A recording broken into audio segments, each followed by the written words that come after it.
റിജി, മത്സ്യത്തൊഴിലാളികളുടെ ആശങ്കകൾ പരിഹരിക്കാനുള്ള ആത്മാർത്ഥമായ ശ്രമം സർക്കാരിൻ്റെ ഭാഗത്തുനിന്ന് ഉണ്ടായിട്ടില്ല എന്നുള്ളതാണ് ഈ മേഖലയെ പ്രതിനിധീകരിക്കുന്ന പാട്രിക് മൈക്കിൾ പറയുന്നത്. നോക്കൂ, ആലപ്പുഴയ്ക്ക് സമീപം കടലിൽ മുങ്ങിയ ലൈബീരിയൻ കപ്പൽ MSC എൽസ 3 17 ദിവസം കഴിഞ്ഞിട്ട് ഇന്നാണ് റിജി ലൂക്കോസ് ഒരു കേസ് രജിസ്റ്റർ ചെയ്തത്.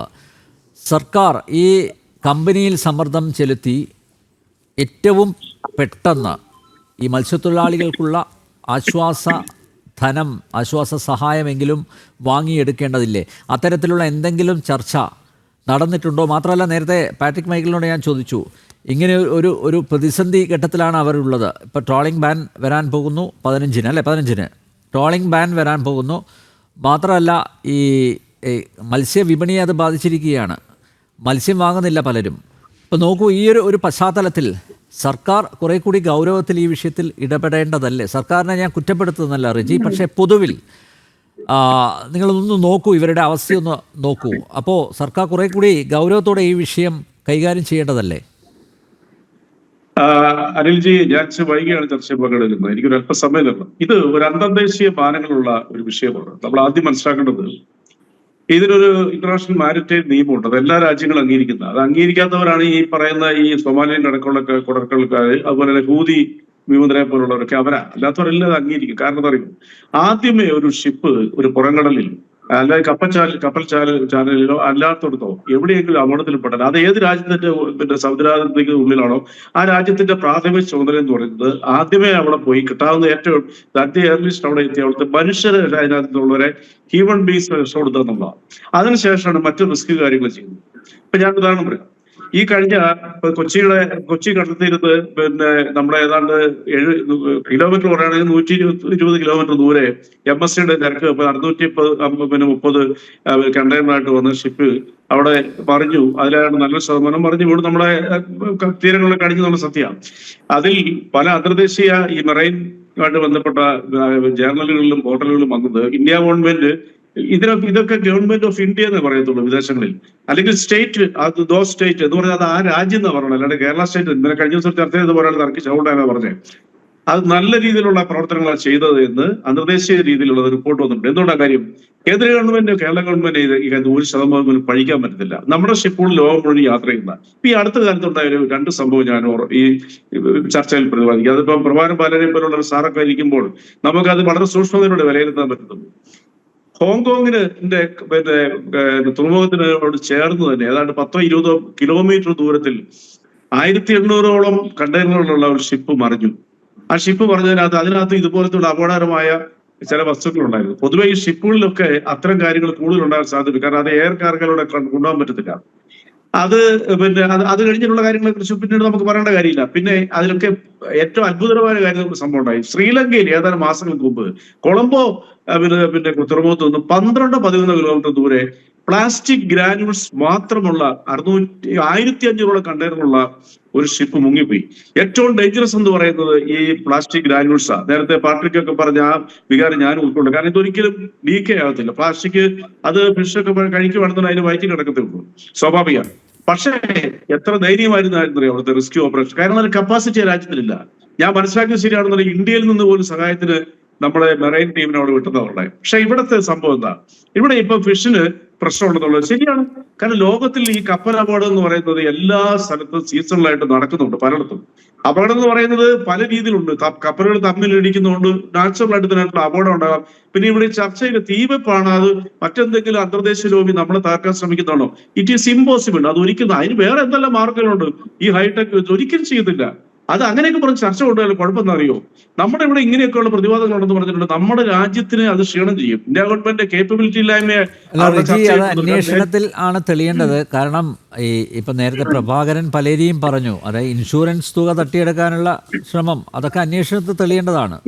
സ്വാഭാവികമായി സംശയങ്ങൾ വരാമല്ലോ. ഞാൻ നേരത്തെ അദ്ദേഹത്തോട് ഞാൻ ചോദിച്ചു, വിഴിഞ്ഞം രാജ്യാന്തര തുറമുഖം യാഥാർത്ഥ്യമായിരിക്കുന്നു, അതിനുശേഷം അടുത്തടുത്തായി 2 കപ്പലപകടങ്ങൾ നടക്കുന്നു. അതും ഈ കേരളത്തിലെ ആ ചാനലിലാണ് ഇത് സംഭവിച്ചിരിക്കുന്നത്. സ്വാഭാവികമായി എല്ലാവരും സംശയിക്കില്ല. അങ്ങനെയുള്ള ചർച്ചകൾ നടക്കുന്നുണ്ട്.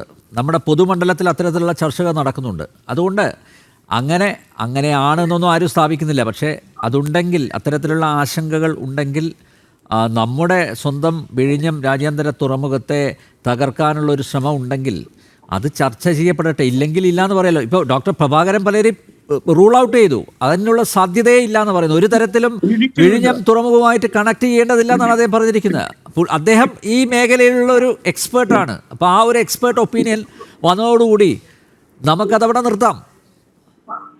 അല്ല, തീർച്ചയായിട്ടും അദ്ദേഹത്തിന് ഞാൻ വളരെയധികം ഫോളോ ചെയ്യുന്ന ഒരാളാണ്. കാരണം നമുക്ക് പല കാര്യങ്ങളും അദ്ദേഹത്തിൽ നിന്ന് പഠിക്കാനുണ്ട്. കാരണം അദ്ദേഹം ഇതിന്റെയൊക്കെ വെൽ എക്സ്പെർട്ട് ആണ്. നമുക്കതൊരു കോമൺ പെർസ്പെക്റ്റീവ് പറയാൻ പറ്റും. എങ്കിലും നമ്മൾ പഠിച്ചിട്ടുണ്ട്. കാരണം ഞാൻ ഈ വിഴിഞ്ഞം ചർച്ചയിൽ നിരവധി തവണ പങ്കെടുത്തുള്ളവർ. ഇപ്പൊ അതാണ് സൗത്ത് ആഫ്രിക്കയുടെ തുറമുഖങ്ങളുടെ തീരപ്രദേശങ്ങളിൽ അവരുടെ സമുദ്രാതിർത്തിക്ക് ഇടയിൽ കഴിഞ്ഞ 3 വർഷത്തോടെ, കഴിഞ്ഞാണോ എന്റെ ഓർമ്മ ശരിയാണെന്നുണ്ടെങ്കിൽ സബ്ജക്ട് ഇറക്കി എന്തായാലും 8ഓളം ഷിപ്പുകൾ അപകടത്തിൽപ്പെട്ടു. ഇതൊക്കെ സംഭവിക്കാതെ അതിന് സൗത്ത് ആഫ്രിക്കയെതിരെയുള്ള ആരോപണങ്ങളാണ്. ഏത് വാഹനവും അത് ആകാശത്തിലാണ് ഏറ്റവും സുരക്ഷിത യാത്ര എന്ന് പറഞ്ഞാൽ വ്യോമയാത്രയാണ്. ഷിപ്പിലൊക്കെ സംഭവിക്കാം, ഒരു സംശയമില്ല കാര്യത്തിൽ പലപ്പോഴും സംഭവിക്കാം. ഇപ്പൊ റഷ്യ ലോകത്തിലെ ഏറ്റവും വലിയ രാജ്യമല്ലേ, ഏറ്റവും വലിയ സൈനിക ശക്തിയുള്ള 2ാമത്തെ രാജ്യമല്ലേ. അവർക്ക് അവരുടെ പിന്നെ കടത്തീരങ്ങളെല്ലാം 6 മാസം ഫ്രീസറായിട്ട് കിടക്കുക. അവര് ഇറാനോട് ചേർന്നുള്ള സ്ഥലത്താണ് അവരുടെ പിന്നെ നോൺ ഫ്രീസ് ആയിട്ടുള്ള ഏരിയയിൽ അവരുടെ ഷിപ്പുകൾ കിടക്കുന്നത്. തനിയെ ഒരു വാർഷിപ്പ് മുങ്ങിപ്പോയി. അപ്പൊ അത് അന്വേഷണത്തിൽ കണ്ടെത്തിയത് അവരുടെ ടെക്നിക്കൽ പ്രോബ്ലം കൊണ്ട് സംഭവിച്ചതാണ്. വേറെ ആരും ചെയ്യട്ടെ, അമേരിക്ക പോലും അവർ പഠിച്ചിട്ടില്ല എന്ന് പറഞ്ഞ് ഇതൊക്കെ സംഭവിക്കുക, കാര്യങ്ങൾ സംഭവിക്കും. ഇപ്പൊ ഇന്നത്തെ സംഭവം ഞാൻ പറയാം.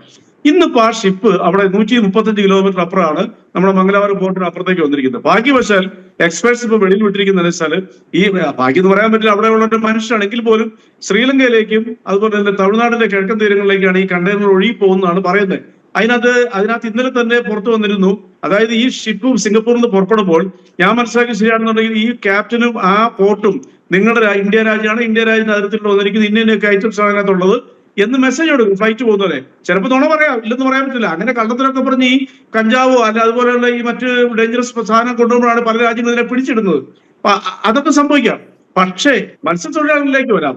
ഇൻഷുറൻസ് കിട്ടുന്നതിനും പിന്നെ കേസ് എടുക്കുന്നതിനും, ഇൻഷുറൻസ് പിന്നെയുള്ള കാര്യം, കേസ് എടുക്കുന്നതിനും ചില മാനദണ്ഡങ്ങളുണ്ട്. ഞാൻ ഉദാഹരണം പറയാം. ഇന്നലെ കഴിഞ്ഞ ദിവസം ചർച്ച ഇരുന്നപ്പോൾ പ്രശസ്തനായ ഒരു പരിസ്ഥിതി ശാസ്ത്രജ്ഞൻ, അതിന്റെ പേര് പറഞ്ഞില്ല, അദ്ദേഹം പറഞ്ഞ എന്താ അറിയോ, അദ്ദേഹമല്ല, ഈ മത്സ്യത്തൊഴിലാളികളെ അടുക്കിൽ നിന്ന് വന്ന ഒരു മത്സ്യത്തൊഴിലാളി ലീഡർ, ഇദ്ദേഹമല്ല, പാട്രിക് അല്ല, പറഞ്ഞത് എന്തുകൊണ്ട് കേരള സർക്കാർ ആ ക്യാപ്റ്റനെ അറസ്റ്റ് ചെയ്തുകൂടാ?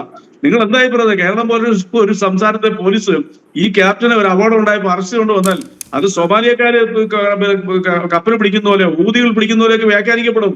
ഒരധികാരം കേരള സർക്കാരിനില്ല.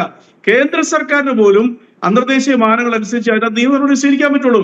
അതുകൊണ്ട് ഈ കാര്യത്തിൽ വൈകി എന്ന് പറയുന്നത് നിരർത്ഥകമാണ്. നമ്മളങ്ങനെ ചർച്ച ചെയ്യരുത്. എനിക്ക് വേണമെങ്കിൽ ഇതിനകത്ത് കേന്ദ്ര സർക്കാരെ കുറ്റപ്പെടുത്താം. കാരണം ഞാനൊരു ആന്റി BJP കാരനാണ്, ഞാനൊരു CPM കാരനാണ്. പക്ഷെ അത് ശരിയല്ല. നമ്മൾ അന്തർദേശീയ തലങ്ങളിലൊക്കെ ചില മാനദണ്ഡങ്ങളുണ്ട്. ഇപ്പൊ നമ്മുടെ ഒരു ഫ്ലൈറ്റ് എവിടെയെങ്കിലും തകർന്നു പോയാൽ ആദ്യം രക്ഷപ്പെടുത്താനായിട്ട് ഇവിടുന്ന് ഒരാളാണ് അവിടെ, ആ രാജ്യത്തെ സൈന്യമാണ്, അല്ല അതിന്റെ റെസ്ക്യൂ ഓപ്പറേഷൻസ് ഉള്ളവരാണ്. ഇന്ന് ലോകത്തിൽ ഇന്നും നടക്കാത്തൊരു കാര്യം നടന്നത്. എന്തുകൊണ്ട് അത് ഇവരെ അംഗീകരിക്കുന്നില്ല? ഞാൻ അദ്ദേഹത്തിനാണ് ഉദ്ദേശിച്ചത്. എന്താണെന്നറിയോ, ഡേഞ്ചറസ് സിറ്റുവേഷനിൽ, സ്ഫോടനാത്മക സിറ്റുവേഷനിൽ പിന്നെ ഉൾക്കടലിൽ കിടക്കുന്ന തീ കത്തിക്കൊണ്ടിരിക്കുന്ന കപ്പലിലേക്ക് നമ്മുടെ മെറൈൻസ് പലരും, അതായത് നമ്മുടെ കോസ്റ്റ് ഗാർഡിൽപ്പെട്ട പിന്നെ നമ്മുടെ യോദ്ധാക്കള് പലരും അതിൽ ഡോണിയർ വിമാനത്തിലൂടെ ഇറങ്ങി അവരതെ ക്ലിപ്പിട്ട് പിന്നെ അതിന്റെ വലിച്ചുകൊണ്ട് പോകുന്ന ബോട്ടുകളുമായിട്ട് ആഴക്കടലിലേക്ക് നീങ്ങിക്കൊണ്ടിരിക്കുക. ഇതൊക്കെ ഏത് രാജ്യം ചെയ്യും? ഇതിനുള്ള ഈ ധൈര്യം ആർക്ക് കിട്ടും? നമ്മുടെ ഡോണിയർ വിമാനത്തിൽ നിന്ന് ഒന്ന് ആലോചിച്ച് നോക്കിയേ. അപ്പൊ നമ്മള് ആ രീതിയിലുള്ള പ്രിക്കോഷൻ പോലെ രാജ്യം എടുത്തപ്പോൾ കടലിൽ വീഴും, അതിനകത്ത് വിഷവസ്തുക്കൾ വരും, നമ്മുടെ മത്സ്യം സംബന്ധിക്കും, പ്രശ്നങ്ങളൊക്കെ ഉണ്ടാവും. അതിന്റെ സ്വാഭാവികം. അതിനെ നമ്മൾ ഒരിക്കലും അത് മറ്റൊരു രീതിയിലേക്ക് കൊണ്ടുപോകരുത്. അത് നമ്മളുടെ രാജ്യത്തിന്റെ അന്തസ്സ് മറ്റു രാജ്യങ്ങളെ കെടുത്തിക്കളയും. ഇനി ഇൻഷുറൻസ് ന്യായമായിട്ട് കിട്ടണം, അത് ഞാനും അംഗീകരിക്കുന്നതാണ്. അത് കിട്ടും. അത് കേന്ദ്ര ഗവൺമെന്റ് അവധാനതയോടുകൂടി അന്തർദേശീയ മാനങ്ങളും നിയമങ്ങളെല്ലാം പാലിച്ചുകൊണ്ട് അത് അന്തർദേശീയ തലത്തിൽ തന്നെ ഇതിനൊരു ഇൻഷുറൻസ് കോടതി ഉണ്ടെന്നാണ് ഞാൻ മനസ്സിലാക്കുന്നത്. അത് പ്രഭാകരൻ പലേരി സാറിനാണ് തിരുത്താം. അവിടെ പോയാൽ ഇത് കിട്ടിയിരിക്കും, ഒരു സംശയമില്ല കാര്യത്തിൽ. ഇറ്റാലിയൻ നാവികരുടെ വിഷയം നമുക്കറിയാമല്ലോ. എന്തുകൊണ്ടാണ് ഇറ്റാലിയൻ നാവികർക്ക് ഇന്ത്യയിൽ നിന്നും റെജി പാട്രിക് ചോദിക്കുന്നത്, മത്സ്യത്തൊഴിലാളികൾക്ക് കിട്ടില്ലല്ലോ ഇൻഷുറൻസ് തുക. അപ്പോൾ സ്വാഭാവികമായി സംസ്ഥാന സർക്കാരല്ലേ അത് പിടിച്ചു വാങ്ങാനുള്ള ശ്രമം നടത്തേണ്ടത്. റെജിയുടെ അടുത്ത ടേണിൽ അതിന് മറുപടി പറഞ്ഞാൽ മതി, ഞാൻ ആലോചിക്കാൻ സമയം തരുന്നു. അതായത് ഇവരുടെ പരാതി ഇങ്ങനെ ഒരു പ്രതിസന്ധി ഘട്ടത്തിൽ അവർ ഉദ്ദേശിക്കുന്നത് പോലെ, അവർ ആഗ്രഹിക്കുന്നത് പോലെ സർക്കാർ അവരോടൊപ്പം നിൽക്കുന്നില്ല എന്നുള്ളൊരു പരാതിയാണ് അവർ മുന്നോട്ട് വച്ചിരിക്കുന്നത്. സർക്കാർ അതിനെ ഗൗരവത്തോടെ എടുക്കണ്ടേ എന്ന ചോദ്യം ഞാൻ വീണ്ടും ഉന്നയിക്കുന്നു.